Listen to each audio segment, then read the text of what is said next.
Advocate Anil വിളയൽ ഇവിടെ പറഞ്ഞതുപോലെ തന്നെയാണ്, ഒരു നടപടി ഉണ്ടായിരിക്കുന്നു, യാഥാർത്ഥ്യമാണ്. ഇവിടെ ശ്രീ എം ജയചന്ദ്രൻ പറഞ്ഞതുപോലെ തന്നെ അത് ഒരിക്കലും അംഗീകരിക്കാനും കഴിയില്ല. ഇടതുപക്ഷവും അല്ലെങ്കിൽ അദ്ദേഹത്തെ പോലുള്ള രാഷ്ട്രീയ നിരീക്ഷകരും അത് അംഗീകരിക്കുന്നു.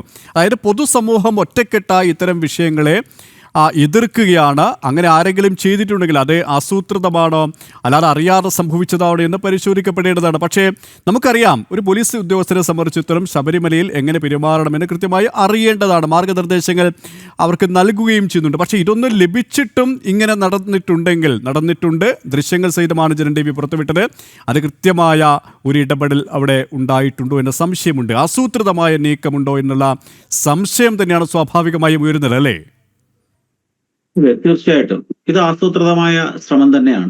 ശ്രീ ജയചന്ദ്രൻ സാർ സൂചിപ്പിച്ചതുപോലെ തന്നെ ശബരിമലയുമായി ബന്ധപ്പെട്ട വിശ്വാസങ്ങളെയും ആചാരങ്ങളെയും ഒക്കെ അപകീർത്തിപ്പെടുത്തുക എന്നുള്ളതും അതിനെയൊക്കെ അവമതിക്കുക എന്നുള്ളതും കഴിഞ്ഞ കുറെ കാലമായിട്ട് നടപ്പാകുന്ന ഒരു സംഭവം തന്നെയാണ്.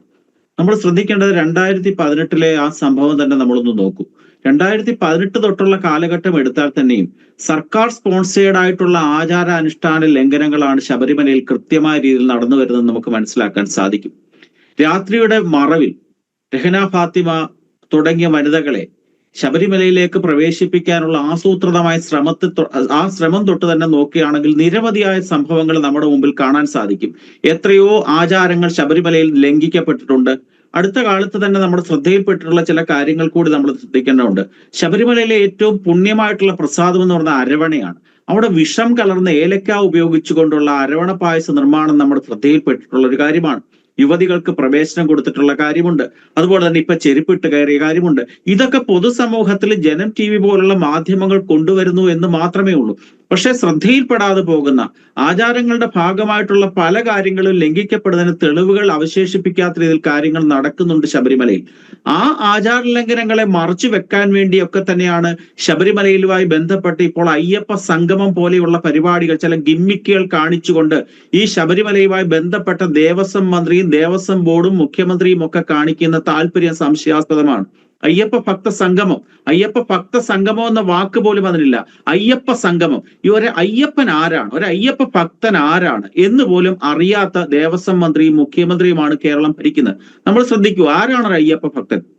ശ്രീ ജയചന്ദ്രൻ സാർ സൂചിപ്പിക്കുമായിരിക്കും, ശബരിമലയിലേക്ക് ഒരു അയ്യപ്പ ഭക്തനായ ഒരാൾ പോകണമെന്നുണ്ടെങ്കിൽ അയാൾ ഇരുമുടിക്കെട്ട് ധരിച്ചുകൊണ്ട് വ്രതാനുഷ്ഠാനങ്ങളോടുകൂടി ഇരുമുടിക്കെട്ട് ഏന്തി ശബരിമലയിലെ 18 പടികൾ കയറി ചെന്ന് അയ്യപ്പ സന്നിധിയിൽ ചെന്ന് അയ്യപ്പ ഭഗവാനെ കൈ കൂപ്പിക്കൊണ്ട് ദർശിക്കുക എന്ന് പറയുന്നതാണ് അയ്യപ്പ ഭക്തന്റെ അടിസ്ഥാനപരമായ ലക്ഷണം.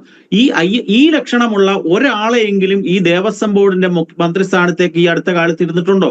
ഇടതുപക്ഷ സർക്കാരിന്റെ കാലത്ത് ഇരുന്നിട്ടുള്ള എല്ലാ ദേവസ്വം മന്ത്രിമാരും അത്തരത്തിലുള്ള ഒരു നിർവചനത്തിന്റെ പരിധിയിൽ വരുന്നവരായിരുന്നില്ല എന്ന് നമുക്ക് കാണാൻ സാധിക്കും. അങ്ങനെ വരുമ്പോൾ ഈ അയ്യപ്പ സംഗമത്തിൽ ഇത്തരത്തിലുള്ള വ്യക്തികൾക്ക് പങ്കെടുക്കാൻ എന്താണ് യോഗ്യത? ഈ 3000-ൽ പരം അയ്യപ്പന്മാരെയാണ് ഈ സംഗമത്തിലേക്ക് വിളിച്ചിട്ടുള്ളതെന്ന് ഇന്നലെ മന്ത്രി പറഞ്ഞിട്ടുണ്ട്. ഈ 3000 പേരുടെ ലിസ്റ്റുകൾ തയ്യാറാക്കി കഴിഞ്ഞിട്ടുണ്ടല്ലോ. ദിവസങ്ങൾക്കും മാസങ്ങൾക്കും മുമ്പ് സർക്കാർ ആസൂത്രിതമായ രീതിയിൽ ഈ ലിസ്റ്റും കാര്യങ്ങളും തയ്യാറാക്കി അവരിൽ നിന്ന് എന്തൊക്കെ മേടിച്ചെടുക്കണമെന്നുള്ള അജണ്ടകൾ തയ്യാറാക്കിക്കൊണ്ട് തന്നെയാണ് അയ്യപ്പ സംഗമത്തിന് വേണ്ടിയുള്ള ഒരുക്കങ്ങൾ നടത്തി ഈ അവസാന നിമിഷമായപ്പോഴേക്കും പൊതുസമൂഹത്തെയും അയ്യപ്പ ഭക്തന്മാരെയും പറ്റിക്കാൻ വേണ്ടിയുള്ള ഒരു സ്വാഗത സംഘം രൂപീകരിച്ചത് കഴിഞ്ഞ ദിവസം. ഇത് ആചാരാനുഷ്ഠാന ലംഘനത്തിന് വേണ്ടി തന്നെയാണ് ഈ അയ്യപ്പ സംഗമം നടത്തുന്നത്. നമ്മൾ ശ്രദ്ധിക്കേണ്ടതുണ്ട്. യുവതികൾ ഉൾപ്പെടെയുള്ള അയ്യപ്പ ഭക്തർ അവിടെ വരുമായിരിക്കും, അല്ലെ അയ്യപ്പന്മാർ അവിടെ വരുമായിരിക്കും. അവരാവശ്യപ്പെടുകയാണ്, ഞങ്ങൾക്കൊന്ന് ശബരിമലയിൽ ദർശനം നടത്തണമെന്ന് പറഞ്ഞാൽ അതിനൊക്കത്തില്ല എന്ന് പറയാൻ ഒരു മതേതര മന്ത്രിക്ക് സാധിക്കുമോ? ഒരു മതേതരനായിട്ടുള്ള മുഖ്യമന്ത്രിക്ക് സാധിക്കുമോ? ഇത് നമ്മൾ കേരള സമൂഹത്തിൽ ധാരാളം കണ്ടിട്ടുള്ളതാണ്. ഗ്ലോബൽ ഇൻവെസ്റ്റേഴ്സ് മീറ്റ് തുടങ്ങിയ സംഭവങ്ങൾ ഈ കേരളത്തിലേക്ക് ഇവിടുത്തെ മൂലധന നിക്ഷേപത്തിന്റെ ഭാഗമായി ലോകമെമ്പാടുമുള്ള നിക്ഷേപകരെ സൗഹൃദത്തോടുകൂടി ക്ഷണിക്കുന്നു. അതേപോലെ തന്നെ ഒരു അയ്യപ്പന്റെ പേര് പറഞ്ഞുകൊണ്ട് കേരളത്തിലേക്ക് മൂലധനം ആകർഷിക്കാനുള്ള ആസൂത്രിതമായ ഒരു ശ്രമമാണെന്ന് കാണേണ്ടതുണ്ട്. ഒരു ഉദാഹരണം കൂടെ ഞാൻ താങ്കളുടെ ശ്രദ്ധയിലേക്ക് പറയാം.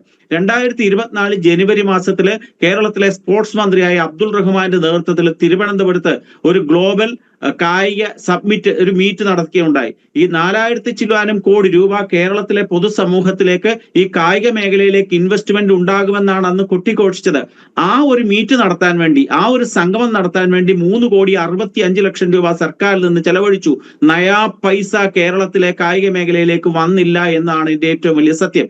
കേരളത്തിലെ മുഖ്യമന്ത്രി 25-ൽ പരം രാജ്യങ്ങളിൽ ഈ കേരളത്തിലേക്ക് നിക്ഷേപം ക്ഷണിക്കാൻ വേണ്ടി യാത്ര ചെയ്തിട്ടുണ്ട്. ഒരൊറ്റ രൂപയെങ്കിലും കേരളത്തിലേക്ക് ഏതെങ്കിലും നിക്ഷേപമായിട്ട് വന്നിട്ടുണ്ടോ? കേരളത്തിലുള്ള വ്യവസായങ്ങൾ പോവുകയാണ്. അതിന്റെ ഒരു മറുപതിപ്പാണ് ഈ ശബരിമലയുമായി ബന്ധപ്പെട്ട് ഇപ്പോൾ നടത്താൻ ആലോചിക്കുന്ന അയ്യപ്പ സംഗമം. ആരൊക്കെയാണ് അതിൽ പങ്കെടുക്കുമെന്ന് പ്രഖ്യാപിച്ചിരിക്കുന്നത്? ഏതായാലും താങ്കൾ പറഞ്ഞതുപോലെ തന്നെയാണ് ഈ അയ്യപ്പ സംഗമം അതിന്റെ പിന്നിലെ ഉദ്ദേശശുദ്ധിയെ വലിയ രീതിയിൽ വിമർശനം വിധേയമായി കഴിഞ്ഞു. ഭക്തജന സംഘടനകൾ, ഹൈന്ദവ സംഘടനകളടക്കം